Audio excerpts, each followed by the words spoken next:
Muy buenas tardes a todos y todas desde el Centro de Estudios en Educación y la Unidad de Derechos Humanos, Género e Inclusión de la Universidad Miguel de Cervantes. Le damos la más cordial bienvenida a esta conferencia titulada Herramientas para el aprendizaje significativo en estudiantes divergentes, a cargo de la psicóloga Lisbeth Moreno Luján. Hoy nos reunimos para explorar estrategias innovadoras y recursos efectivos para explorar estrategias que faciliten el proceso de aprendizaje en estudiantes con perfiles diversos y necesidades particulares, reconociendo la importancia de atender la diversidad en el aula. Se analizarán cómo emplear diferentes herramientas pedagógicas para promover un aprendizaje profundo, relevante y duradero, que permita a cada estudiante desarrollar su máximo potencial.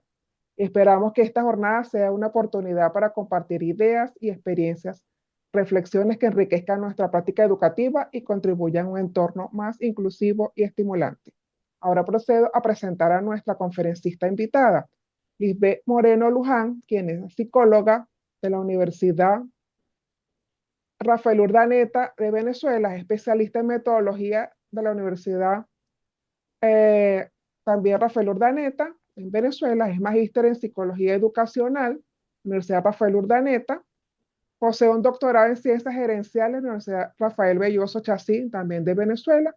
Un postdoctorado en gerencia de las organizaciones, Universidad Rafael Belloso Chacín, en Venezuela. Posee diversos diplomados, entre ellos destacan diplomado en trastorno del espectro autista de la Sociedad Venezolana de Psicología Clínica, un diplomado en neuropsicopedagogía en la primera infancia en el Politécnico Superior de Colombia, y tiene un diplomado en inclusión educativa en el Politécnico Superior de Colombia también. Ha sido docente de pregrado en psicología en materias como instrumento de medición social y trabajo de grado. También es docente en materias como responsabilidad social empresarial, trabajo de grado, ética de las organizaciones, talento humano. Sin más preámbulo, doy la más cordial bienvenida a nuestra invitada de esta tarde. Bienvenida, psicóloga Lisbeth Moreno Luján. Muchísimas gracias, de verdad un honor estar en estos momentos con ustedes, compartiendo un poquito pues, de lo que hemos ido recogiendo a lo largo de un camino bastante largo en estas áreas del neurodesarrollo. Bueno, ahorita vamos a conversar de esas herramientas para ese aprendizaje significativo en estudiantes divergentes, neurodivergentes, ¿no? Pienso que esto tiene mucha tela que cortar. Hoy vamos a pasar un vistazo por la parte de aprendizaje significativo. La neurodivergencia, creo que lo más importante de ese paradigma es ese cuadrito que ven ahí en la pantalla, donde dice quiero ser feliz, lo normal. La normatización nos estigmatizó por mucho tiempo y la inclusión ha venido tratando de ganar ese terreno que bien le corresponde. Bueno, comenzamos un poquito por pasearnos para que estemos todos como conversando sobre lo mismo, sobre qué es neurodivergencia. La neurodivergencia es esa variabilidad natural que tiene el cerebro. Entonces, cuando decimos neurodivergente, generalmente pensamos en trastorno del espectro autista, pensamos en déficit de atención con hiperactividad, pensamos en dificultades del aprendizaje en los niños con dislexia, pero neurodivergente somos todos. O sea, este grupo que ahorita estamos virtualmente reunidos, difícilmente tenemos el cerebro exactamente igual.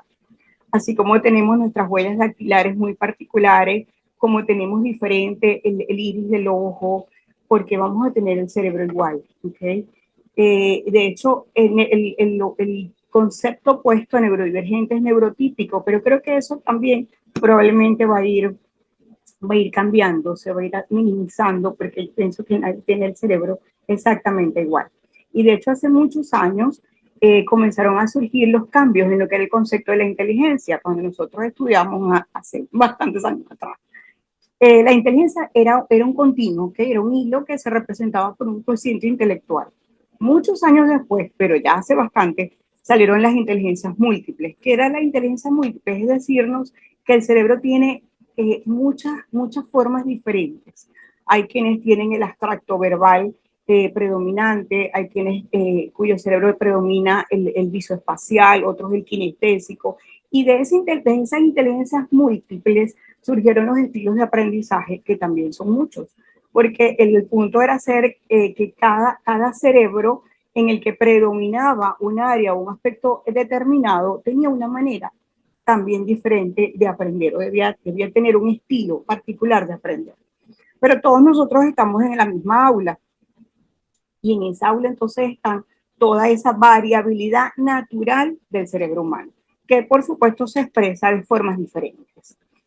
Tenemos, como lo comenté, siempre hacemos alusión, o lo primero que viene a nuestra cabeza, a nuestra mente, es el trastorno del espectro autista, el TDAH, la dislexia, pero neurodivergente también es aquel niño que proviene de una cultura distinta, los indígenas, que por lo menos, como lo dijeron en la presentación, yo soy psicólogo venezolana en Venezuela, todavía en Venezuela. Pero sé que ustedes también, todos los países nuestros latinoamericanos comparten niños indígenas en nuestras aulas. Entonces, ellos también piensan diferente. Hay muchos debates sociales, culturales, etcétera, que no es como el tema de nuestra conversación de hoy, pero que tenemos que tenerlo siempre también en cuenta en cuanto a lo que es neurodivergente. Sin embargo, en la parte, me pareció importante, efectos de esta conversación, rescatar algunas premisas. Recuerden que, por ejemplo, vamos a centrarnos en ese alumno con trastorno del espectro autista que tenemos en el aula, con ese alumno con TDAH que tenemos en el aula, con ese alumno con dificultades específicas del aprendizaje, con dislexia que tenemos en el aula. Ellos, hasta no hace mucho, todos esos nombres venían como un diagnóstico.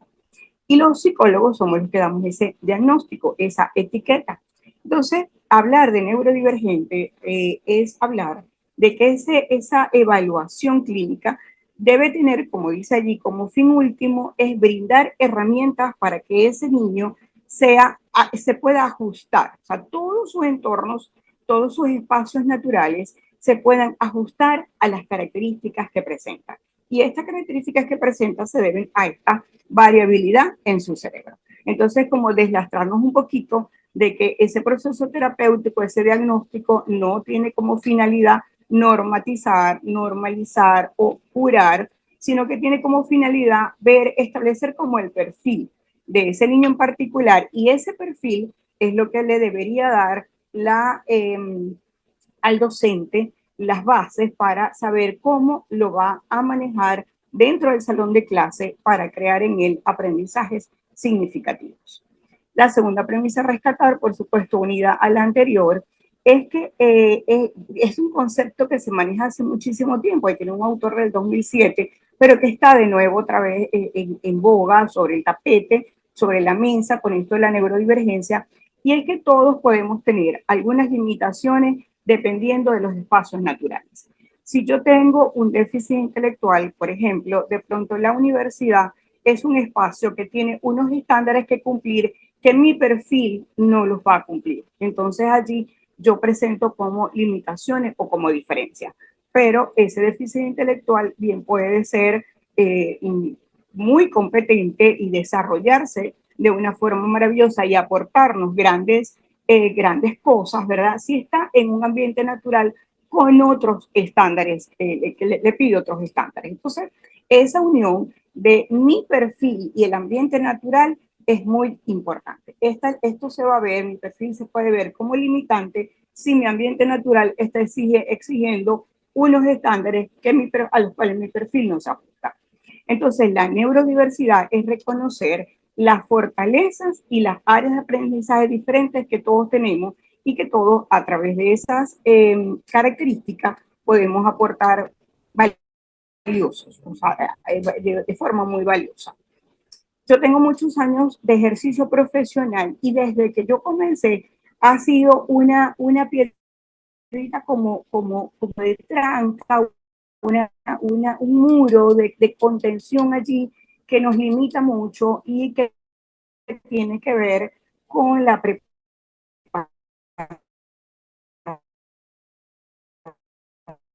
del docente. El docente debe es una diversidad bellísima.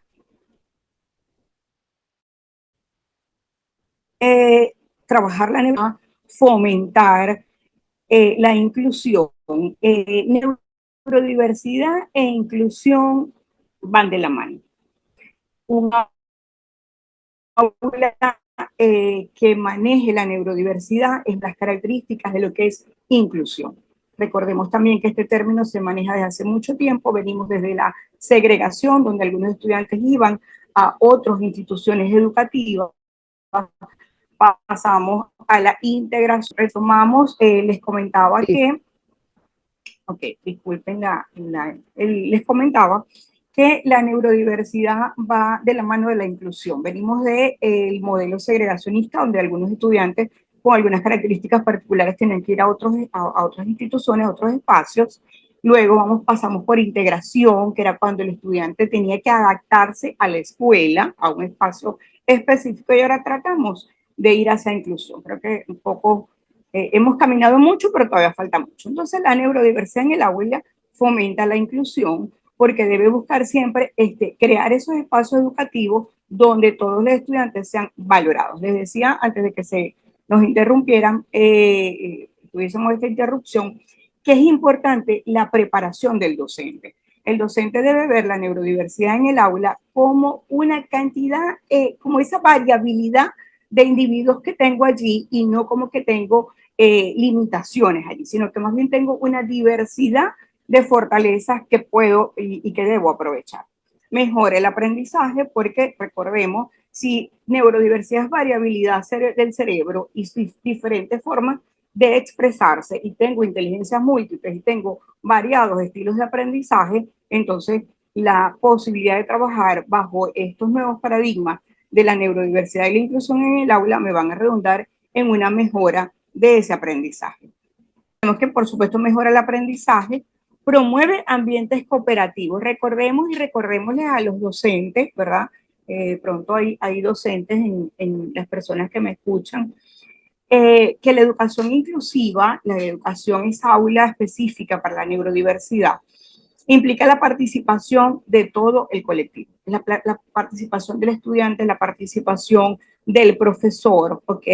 La participación de todos los actores importantes de la unidad educativa, porque es algo que debe permear toda la organización. Por eso se habla de que es un cambio de paradigma, porque para que nosotros tengamos un aula inclusiva donde aceptemos, donde, más que aceptarlo, donde disfrutemos de esa neurodiversidad, debemos tener una unidad educativa que me permita esa aula inclusiva, que me permita la flexibilidad del currículum, es base fundamental. El centro de esto es la flexibilidad del currículum. Entonces, el aula inclusiva me debe permitir o se soporta o se sustenta en la flexibilidad del currículum.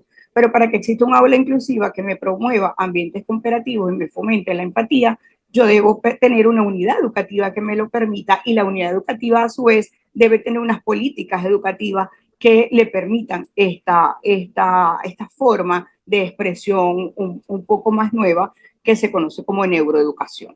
¿Okay? ¿Seguimos? Allí, bueno, eso es lo que les comentaba, la educación, la neurodiversidad en el aula existe en aulas inclusivas. Fíjense que un concepto que manejamos desde hace mucho tiempo, más de 10 años, nos hablaba ya en ese momento de que la educación inclusiva, allí lo tienen, es un enfoque que garantiza a todos los estudiantes, independientemente de sus características, tengan acceso a una educación de calidad, tengan acceso a una educación en la que pueda haber una consolidación de los aprendizajes sin distingo, fíjense que de discapacidad, que es de lo que digamos estamos hablando, pero también sin distingo, como le hablaba al principio, que no es tema específico del compartir de este momento, pero también en lo que es sin distingo de raza, sin distingo de género, sin distingo de grupos minoritarios cuando se trata, por ejemplo, de nuestros indígenas en nuestras aulas. Seguimos. Ella, bueno, tiene 3 justificaciones. Una justificación económica, que es más de macropolítica, pero tiene justificación educativa. O sea, la experiencia de las escuelas inclusivas que eduquen a todos los niños juntos me va a potenciar tanto a los niños que están, digamos, vamos a seguir conversando de los niños que tienen, por ejemplo, trastorno del espectro autista o déficit de atención con hiperactividad o dificultades específicas, pero también me potencia a los neurotípicos, ¿sí? Aquellos en los que no hay por lo menos una aparente diferencia en cuanto a cómo se expresa su cerebro. Ambos niños, ambos individuos en esa aula de clase inclusiva van a salir con grandes beneficios. Y por supuesto, bien importante, tiene una justificación social, porque si seguimos en este camino es la única posibilidad o la mejor posibilidad o la posibilidad más directa que tenemos de crear educación a nivel macro y cambiar el paradigma para que realmente podamos tener cada vez más escuelas que sean escuelas inclusivas, que sean escuelas neurodiversas, en las que se promueva la neuroeducación. Continuamos. Hay unas características en el aula, la filosofía del aula, lo que conversábamos, esto tiene que venir de la mano de una filosofía educativa. Esa aula debe tener unas reglas que deben reflejar los valores y los principios humanos. Seguimos. La enseñanza adaptada al estudiante, por supuesto, es parte del centro de esto. El apoyo en el aula ordinaria. Esto me parece importante, me detengo unos minutos acá, porque unos segundos acá, porque venimos probablemente más familiarizados con que cuando tengo un estudiante en el aula que tiene un trastorno de espectro autista o que tiene un déficit de atención por hiperactividad y yo voy a hacer como docente adaptaciones curriculares, generalmente lo sacamos del aula y lo llevamos a ese otro espacio del colegio donde está el psicólogo, el orientador, el maestro especialista. En el aula inclusiva es el docente dentro de su propia aula el que debe hacer ese tipo de adaptación curricular que le va a permitir al estudiante poder consolidar ese objetivo. Es como que tengo el objetivo grande, el objetivo pedagógico, y ese docente tiene que desarrollar para ese objetivo pedagógico estrategias que me permitan que todos los estudiantes que yo tengo dentro del aula puedan apropiarse de él. Continuamos. Tengo que adaptar el aula para que eso se dé. Tengo que fomentar la comprensión de esas diferencias individuales.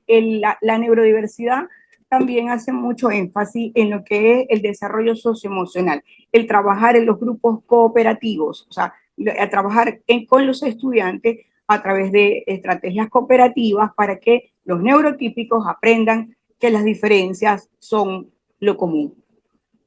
Y, por supuesto, todo parte y parte, como le hemos dicho, de la flexibilidad de ese currículo, la posibilidad que me dé la escuela de adaptarme, de flexibilizar esos cambios y la disposición que tenga el docente para lograrlo. Continuamos.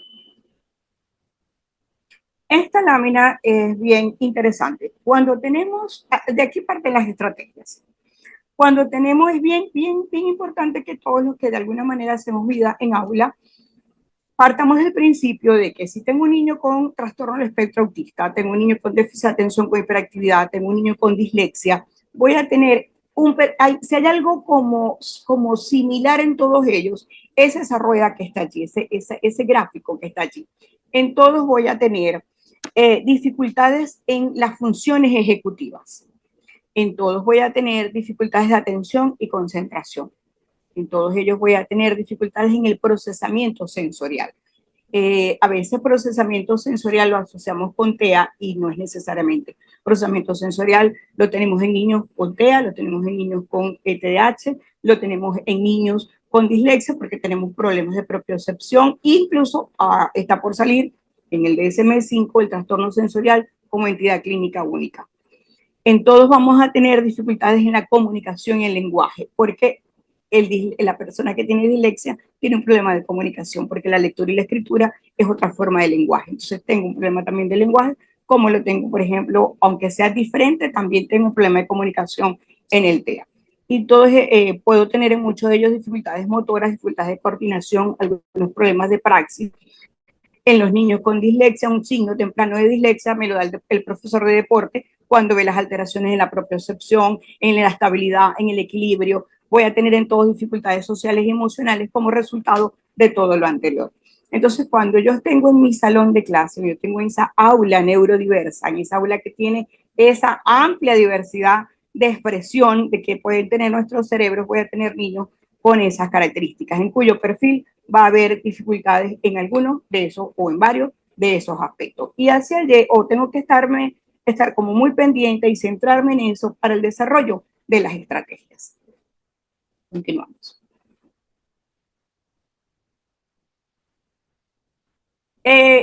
Ubicándonos ahora en cada uno de los tres, trastorno del espectro autista, TDAH y dislexia. En el trastorno del espectro autista, solo por recordar, recordemos que es una alteración del neurodesarrollo que está caracterizada por déficit persistente en la comunicación y la interacción social y que se tiene que dar en múltiples contextos. Seguimos. Eso es el concepto teórico que todos manejamos. Es por eso que entonces aquí venimos con el aula. El trastorno del espectro autista va a tener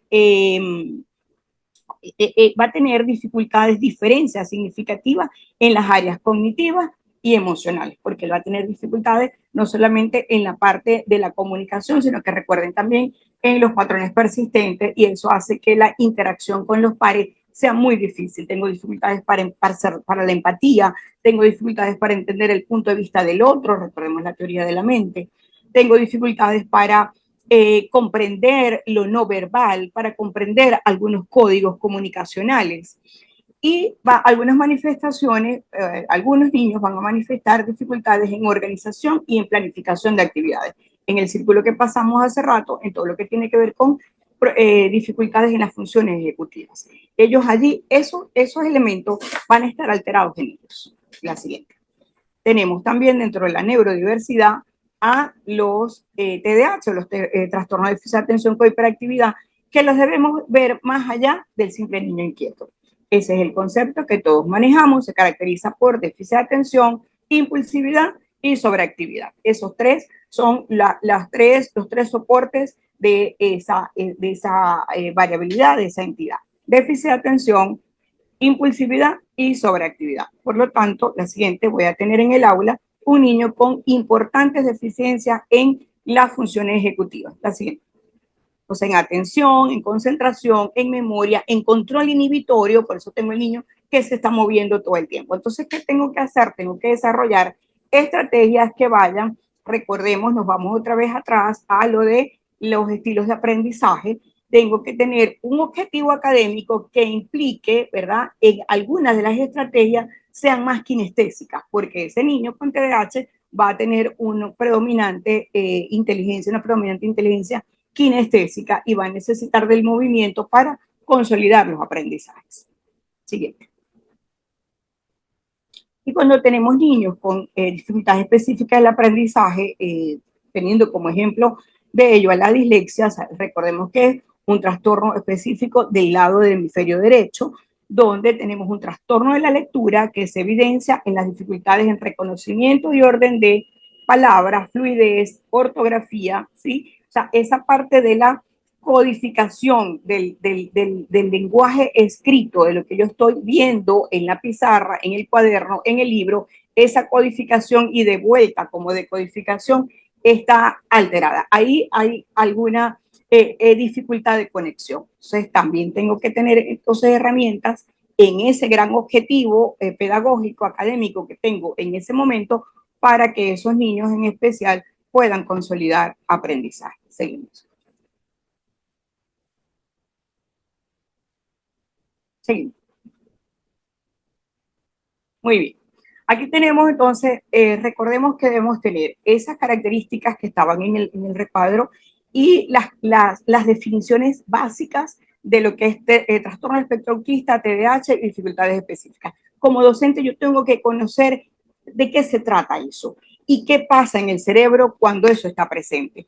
No tengo que ser un experto en neuroanatomía, sino en función del cerebro, en la ¿Qué está alterado? Si a mí me dicen están alteradas las funciones ejecutivas, tengo que saber qué son atención, memoria, concentración, planificación, organización, control inhibitorio. Y que ellas van a estar presentes tanto en los niños con TDAH, obviamente son su centro, pero que también lo voy a conseguir en dificultades específicas, también lo voy a conseguir en trastorno del espectro autista. Si a mí me dicen, tengo un niño con trastorno del espectro autista dentro del aula o una dificultad específica con dislexia, tengo que saber que el proceso de la comunicación también está de alguna manera alterado. Entonces, las estrategias van encaminadas hacia eso. Sin embargo, puedo tener estrategias generales, como por ejemplo, establecer rutinas predecibles. Lo predecible no le sirve solamente al niño que está dentro del espectro autista. Lo predecible le sirve mucho al niño con déficit de atención con hiperactividad.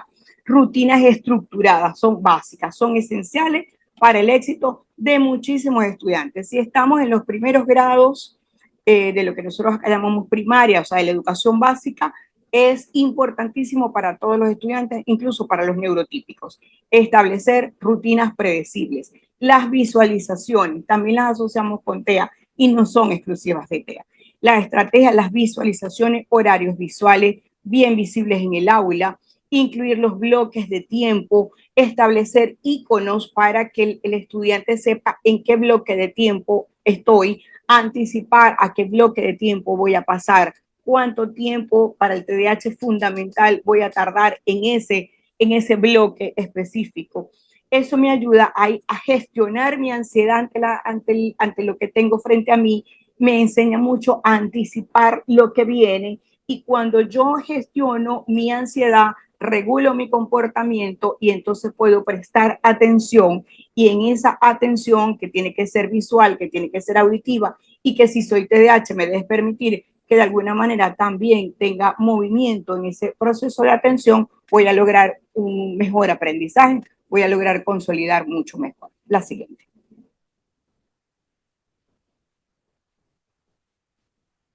Organizar diferentes opciones de participación. Si yo tengo un aula con neurodiversidad, no debo pretender que la participación sea solamente levantar la mano y yo le doy la palabra y el niño me expone o la persona me expresa lo que necesita. Debo tener diferentes opciones de participación, porque tengo, recuerden, una amplia variabilidad.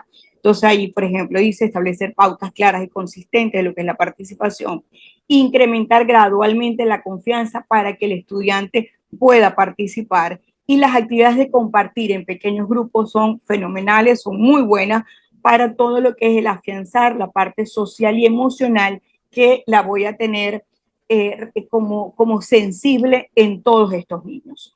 Esos pequeños grupos de trabajo cooperativo, puedo tener trabajo competitivo también, pero el trabajo cooperativo es muy bueno en aulas neurodiversas, donde, por ejemplo, un estudiante neurotípico con habilidades donde el otro no las tiene mucho, ponerlos a trabajar juntos. Recuerden que el desarrollarme, el irme a la zona de desarrollo próximo, como lo dicen los constructivistas, se da mucho mejor si quien tengo a mi lado es un par, más que si tengo al adulto, ¿no? Entonces, ese pequeño grupo de trabajo cooperativo me puede permitir que ese estudiante que se siente como con menos competencias pueda estar motivado a participar. Y reconocemos la siguiente, que la participación es una forma que yo tengo como docente de saber qué tanto está quedando el aprendizaje consolidado.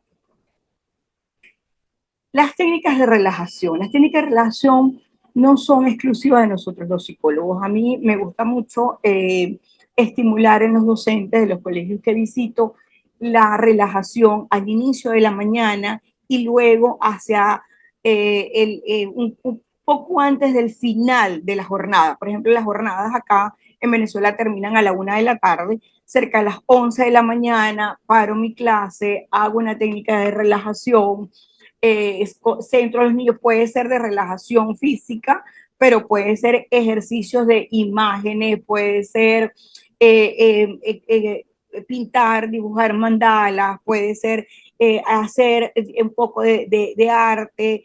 Eso hace que todo aquel esfuerzo, aquella atención sostenida durante tanto tiempo para un niño con TDAH, para un niño con dislexia, para un niño que está dentro del trastorno del espectro autista, baje. Y entonces me vuelvo a centrar en mí mismo y cuando falta un rato todavía para que se termine la dinámica, la mañana, cuando vuelvo a retomar la actividad rutinaria, la clase que me vas a dar, estoy en mucha mejor disposición. Programar pausas también son importantes para este tipo de estudiantes.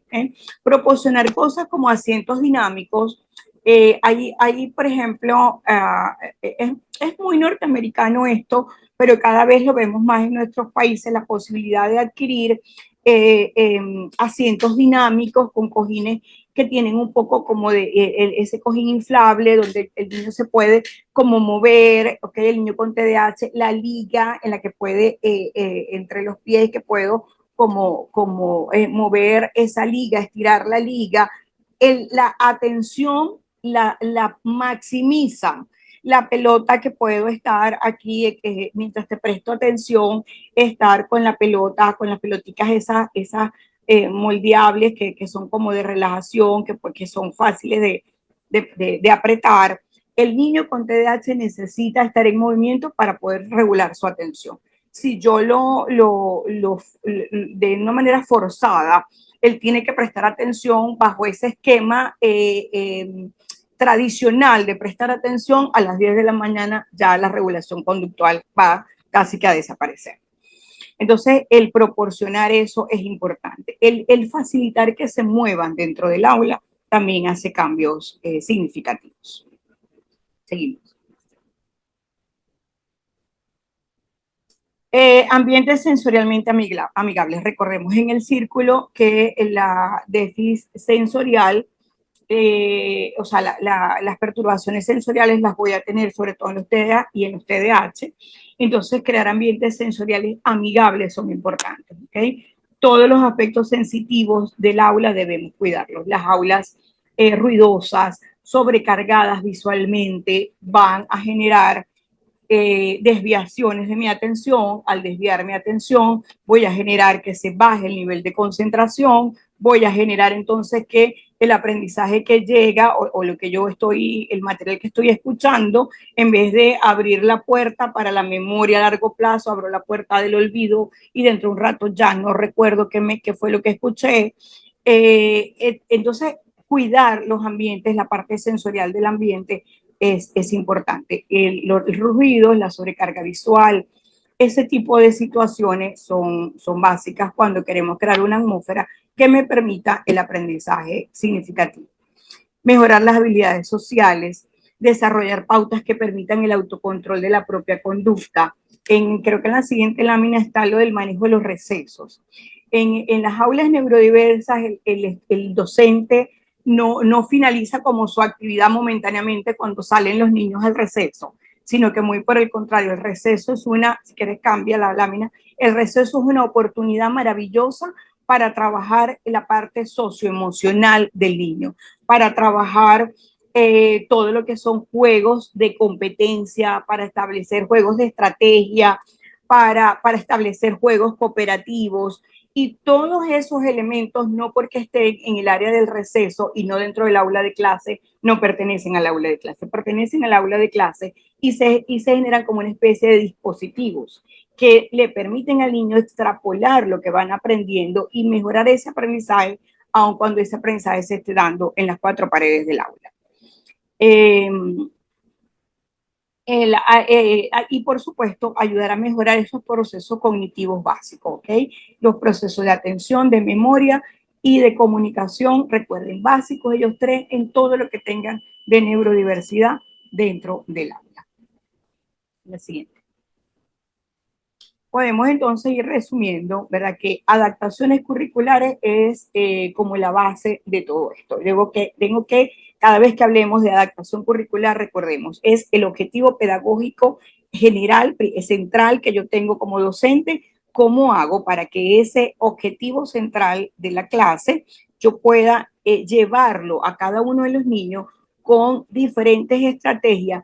Y no me canso de repetir, neurodiverso está soportado, está sustentado en inteligencias múltiples. El cerebro se manifiesta de diferentes formas y todos los docentes conocen los diferentes estilos de aprendizaje. Entonces, es como irnos de ese paradigma de la pizarra con la copia y el dictado y el niño sentado regulado en su pupitre, y ir que ese objetivo tenga algo que sea auditivo, algo que sea visual, modelos que yo tenga que construir, situaciones en las que yo pueda representar a través del movimiento lo que estoy aprendiendo. O sea, niños que pueden tener y no ser en teoría neurodiversos, pero recuerden que lo que no somos es neurotípicos.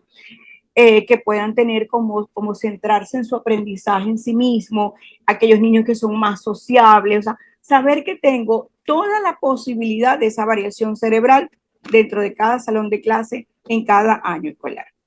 Entonces, apertura hacia la tecnología, hay software que están desarrollados, si la escuela tiene como, la tecnología los puede ayudar mucho. La colaboración entre los docentes y los especialistas. Neurodiversidad no está jamás para nada divorciada o peleada con lo que nosotros llamamos los tutores, los países más al sur los llaman los maestros sombra, no estamos peleados con ello, el maestro sombra es una herramienta más que puede utilizar para que haga el acompañamiento a ese niño que lo necesita en ese momento.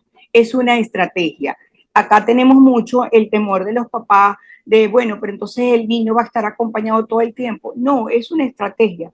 La voy a incluir dentro de la dinámica del salón y la voy a retirar cuando el niño haya creado sus propias estrategias de autocontrol. El fomento de la inclusión en el aula, la adaptación del entorno y, por supuesto, el seguimiento de ese proceso que se haga, de esas estrategias que van a estar, que pueden haber unas generales, pero que dentro de esa o como soporte de esas generales, yo voy a ir construyendo las que me interesan o seleccionando las que me interesan para ese grupo neurodiverso específicamente que tengo. ¿Okay? Entonces, la neurodiversidad desafía la idea de que existe acá en Chile el ministerio no está permitiendo un tutor sombra. Como lo decía hace un rato, son políticas de Estado, ¿ok? Si no tengo el tutor sombra, digamos que puedo en algún momento, no tengo cómo ir en contra de una política de Estado. Puedo usar a ese estudiante que tiene competencia, vamos a hacer con un lenguaje mucho más sencillo, ese estudiante que es bueno en eso, que tiene grandes competencias en lo que yo quiero como docente desarrollar, entonces el trabajo cooperativo con esos estudiantes al lado me pueden servir, me pueden ayudar mucho para que este estudiante que está en la neurodiversidad, que tiene algunos de estos que hemos hablado, trastorno del espectro autista, en fin, pueda como solventar un poco su situación. Por supuesto, particularmente mi experiencia ya voy para acá. Mi experiencia con los maestros sombra es muy buena porque ellos, como les digo, son una herramienta y aquí, por lo menos nuestra realidad venezolana, tenemos aulas con muchos niños. Entonces, el docente puede preparar una adaptación curricular maravillosa, divina, como dicen nuestros amigos los colombianos, pero no puede sentarse el tiempo que el estudiante lo requiere. Entonces, el trabajar con pares puede ayudar un poco. Me preguntaban que si las altas capacidades son neurodiversas. Claro que sí. Recuerden que neurodiversidad es la variabilidad que tiene el cerebro humano y lo que vemos es la forma que tiene el cerebro esa variabilidad de demostrarse. El estudiante con altas capacidades también necesita adaptación curricular, aunque pudiera parecer como suena como disonante, no lo es. El estudiante, recuerden que la educación tradicional se creó para el neurotípico, para el que estaba como encasilladito, ¿ok? El niño, por ejemplo, con déficit intelectual está del lado izquierdo de ese neurotípico, ¿okay? De esa normalidad dentro del paradigma viejo, ¿no? Pero el niño con altas capacidades está a la derecha, es igual, se salió, ¿ok? De ese rango de neurotípico. Entonces, el niño con altas capacidades también es neurodiverso. También debo construir estrategias a él para que no se desmotive y entonces tengo problemas de regulación conductual, tengo problemas de motivación y entonces tengo problemas de desempeño académico, aun cuando intelectualmente sea muy bueno. A ver, habían algunas preguntas por aquí. ¿Dónde las veo? Habían algunas preguntas por aquí. Bueno, en la anterior, la que tenía anterior eran como unas frases muy típicas de neurodiversidad, pero las preguntas, habían algunas otras preguntitas Doctora, aquí para el sí, chat. Lisbeth, había una pregunta, preguntaron por qué ella no se Dígame. utiliza el término Asperger. Bueno, porque recuerden que TDAH, trastorno del espectro autista, dificultades específicas del aprendizaje, todas ellas todavía, ¿ok? Todavía, a pesar de que la conversación que tenemos es sobre neurodiversidad, que es un poco un paradigma cambiante, todavía ellos se consideran alteraciones del neurodesarrollo. Así están estipuladas en algo que se llama el DSM, que es un compendio, ahorita está en la versión 5, donde es realizado en los Estados Unidos, y allí están los criterios de clasificación diagnóstica que utilizamos los psicólogos, los psiquiatras y los neuropediatras de esta parte occidental, en la parte occidental del mundo. Ellos se reúnen un grupo de especialistas cada cierto tiempo. Cuando yo me gradué era el DSM-3, luego vino el revisado, el 4, tal, ya estamos en el 5, a punto de salir ya salió la revisión del 5, y cuando se hizo esa revisión del DSM-5, se consideró que ellos no eran diferentes. O sea, el Asperger era, o es, todavía los tenemos, las características son las del TEA1. Son aquellos niños que tienen características compatibles con el trastorno del espectro autista, pero adquirieron lenguaje a una edad temprana, tienen un nivel intelectual dentro de lo esperado para su edad, es decir, no hay compromiso intelectual, y por lo tanto pueden desarrollar competencias académicas casi similares a las de cualquier otro niño sin ese diagnóstico o sin esas características en su entorno escolar. Entonces decidieron que no era una entidad aparte, no era otro diagnóstico, sino que eran las mismas características del trastorno del espectro autista, y por lo tanto decidieron incluirlo aquí, volverlo a traer para acá, y es el TEA1. ¿Okay? Cuando decimos TEA1, eso es o sea, en el imaginario colectivo, eso es Asperger, ¿ok? Es el niño con trastorno del espectro autista que adquirió lenguaje tempranamente, que no hay compromiso cognitivo, y que por tanto las competencias que él necesita para desarrollarse en todos sus ambientes naturales pueden ser adquiridas de una muy buena manera. Disculpa, Lisbeth, dejo de compartir. ¿Hay alguna otra pregunta? ¿Dejo de compartir, Lisbeth?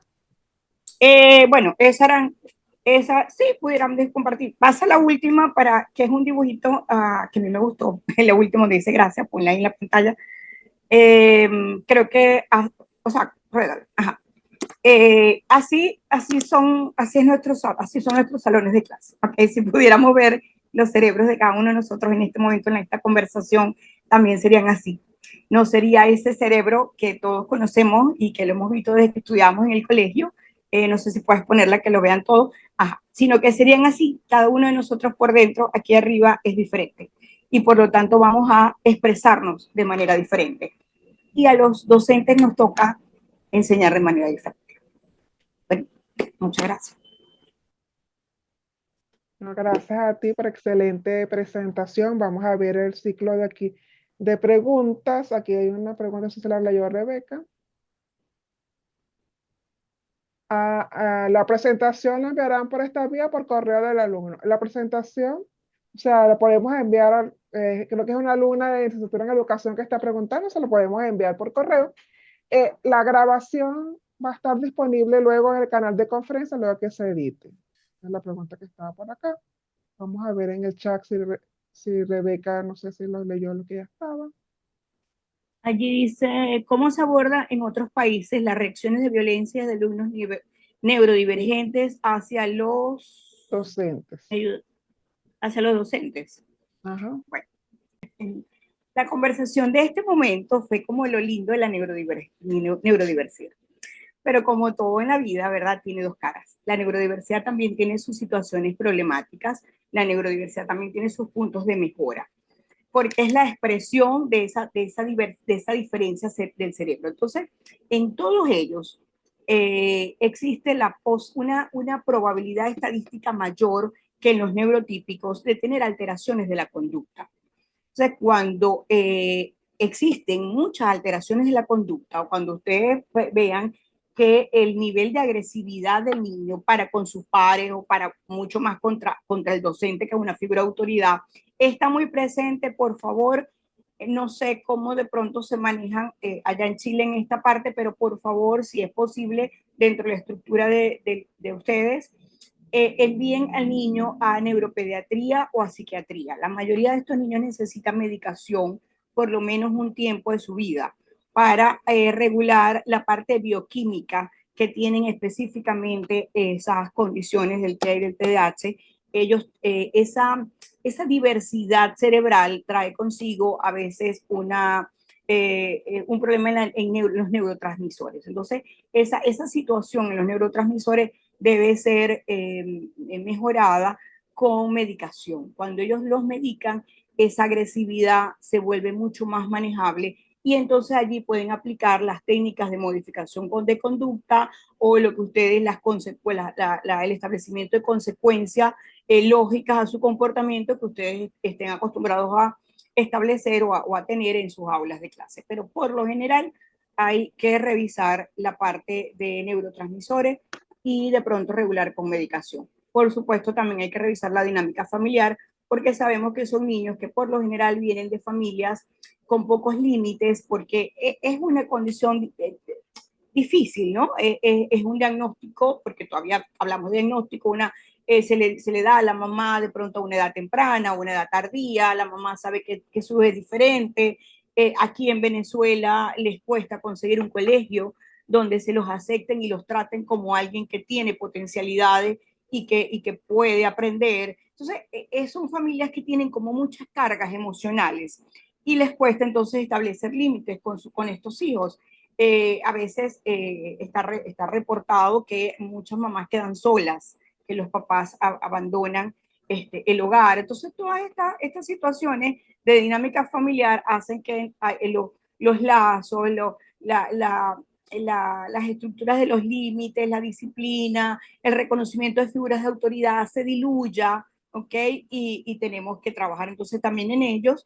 Y lo ideal también entonces sería trabajar en conjunto con unos profesionales externos, aquí en Venezuela se llaman los centros de desarrollo infantil, donde entonces están los psicólogos y los terapistas que también pueden hacer a través de la visita escolar, que debería hacerse en los programas de inclusión escolar, ayudar al docente en el caso particular. El niño con altas capacidades va a tender a desmotivarse porque le va a parecer aburrido el contenido, porque le va a parecer que ya se lo sabe, y a veces hasta saben más, que también pasa con los antiguos Asperger, los TA1, a veces asumen que saben más que lo que el profesor está diciendo, y en ocasiones es cierto. No porque sepan más que el profesor, sino porque su nivel de conocimiento va más allá del esperado para el grado. Entonces, al aburrirse, se van a ir hacia un trastorno de conducta, entre comillas. O sea, van a ir a tener un comportamiento que no es el esperado. La mayoría de la falta de regulación conductual en los estudiantes tiene como base el aburrimiento. Entonces, las tareas, tener tareas que una vez que culmina la actividad evaluativa o el ejercicio que todos están haciendo, de una vez ese niño con altas capacidades, tener otra con un nivel de exigencia mayor, con un nivel que lo rete a buscar esa información o a enfrentarse a que no tiene del todo la respuesta, lo va a mantener atento, lo va a mantener centrado en la actividad y le va a bajar entonces la parte de poca regulación conductual. Creo que las actividades alternas son muy, muy buenas para los estudiantes de altas capacidades. Tan pronto terminó la actividad que comparte con el grupo y enseguida pues, los otros se van a tardar más que él en terminarla, otra actividad que cubra el mismo objetivo general, pero con un nivel de complejidad mucho mayor que los retos. Ok, aquí para finalizar dice, excelente disertación, soy docente de inglés. Me gustaría saber si de forma general pudiera darme alguna orientación a considerar en la enseñanza de idiomas. A ver, la enseñanza del idioma va a depender de cuál sea la neurodiversidad, ¿no? El estudiante, si tenemos, por ejemplo, TEAS 1, los idiomas lo van a retar, tenemos la posibilidad que el idioma lo rete, ¿ok? Entonces, ponle actividades complejas que lo lleven a mantener la atención, como lo hablamos en las altas capacidades hace unos segundos. Si hay niños con TDAH, el inglés, por lo menos ha sido mi experiencia, que no es mucha en idiomas, pero mi experiencia ha sido que el inglés es una materia que se presta para trabajarla con canciones, con actividades, con role playing, ¿ok? Con plantear situaciones hipotéticas, y entonces vamos todos al mercado y ponemos en práctica lo que estemos estudiando en inglés, en ese compartir del mercado, convertimos el aula en un mercado. ¿Qué tienes allí? Tienes muchos estilos de aprendizaje que estás agarrando con una misma actividad. El TDAH, que es más kinestésico, va a caminar, se va a desplazar, puede ser el vendedor, pero el niño que tiene dislexia y que le cuesta la parte de hacer va a hacer la lista del mercado, entonces en el texto de la lista, él va a poder ir mejorando su dislexia. Recuerda que el niño con dislexia en inglés tienes que trabajarlo con más cuidado porque para tener la adquisición de una lengua extranjera tengo que tener muy bien consolidada mi lengua materna. Pero bueno, puede hacer ese texto, en fin, es decir, crear situaciones que no sean las de estar sentado en el aula escuchando, porque al ser una materia que de por sí va a tener un nivel de complejidad mayor, un nivel de dificultad mayor, te va a boicotear fuertemente el nivel de atención y de motivación del estudiante. Y si boicotea la atención, la concentración del estudiante, va a boicotear la motivación y se te va a ir para una poca regulación de la conducta. Entonces, inglés necesita ser activo, necesita ser creativo, necesitas tener a alguien creándote un mapa mental y por allá alguien un modelo y por aquí alguien algo vivencial para que todo pueda como fluir un poco más dentro del aula. Bueno, excelente, muchas gracias. De verdad que das como para tener diversas estrategias. Aquí ya veo que el chat estuvo muy interactivo y bueno, para próximas ocasiones podemos tener una segunda parte. A la orden. Puede ser o con otros especialistas o hacemos un tipo conversatorio. Claro que sí, claro que sí. Muchísimas gracias. Agradecida, Ahora, un honor, no, de verdad que sí. a usted ahora le damos al pase a Rebeca, que le va a hacer el cierre de esta actividad. Muchas gracias a usted. Muchas gracias, Carmen. Buenas noches para todos y todas. Simplemente, doctora Lisbeth, agradecerle por esta charla realmente magistral, una charla que nos abre Gracias. muchísimo el entendimiento, la mente respecto a este tema tan trascendental. Si bien la charla estuvo enfocada, cierto, a la educación básica, mencionabas niños, Sí, niñas, nosotros sí, vemos esta realidad a diario, lo que tú mencionabas, en nuestras aulas de educación superior.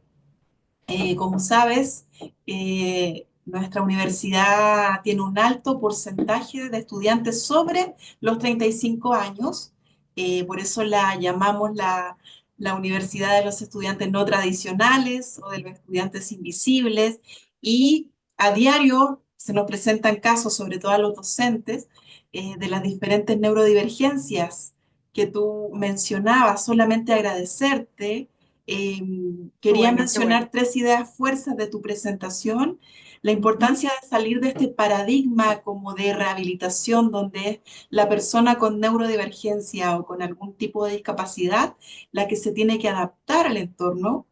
Definitivamente ese modelo ya pasó y ahora actualmente está el enfoque que tú mencionas, que es donde el entorno, el docente, tiene que tener las herramientas, las estrategias para poder abordar estas situaciones. Eso es muy importante y también se alinea mucho con nuestra política de inclusión y diversidad que manejamos desde la Unidad de Derechos Humanos, Género e Inclusión, y que precisamente menciona estos principios de no discriminación, principios de inclusión tan importantes en este tiempo. Mencionaban acá en los comentarios que efectivamente en nuestro país estamos en crisis porque se han dado una seguidilla de casos de violencia eh, en los centros de educación y claro, termina mucho juzgando al docente eh, por no tener las herramientas, pero se hacen tan necesaria este tipo de capacitación donde tú entregas las herramientas, donde tú presentas un plan con oportunidades de mejoras, como tú mencionabas. Así que darte las gracias y por supuesto queda invitada para otra charla. Vamos a difundir esto en el Ahora, canal de conferencias de la universidad y también lo vamos a difundir a todo el cuerpo docente de la UMC para que estén al tanto de estas nuevas herramientas. Así que en nombre de la Bueno, Universidad Miguel de Cervantes, de la Unidad de Derechos Humanos, Género e Inclusión, te damos las gracias, Lisbeth, gracias, Carmen, y gracias a todas las personas que se conectaron durante esta tarde. Muchas gracias.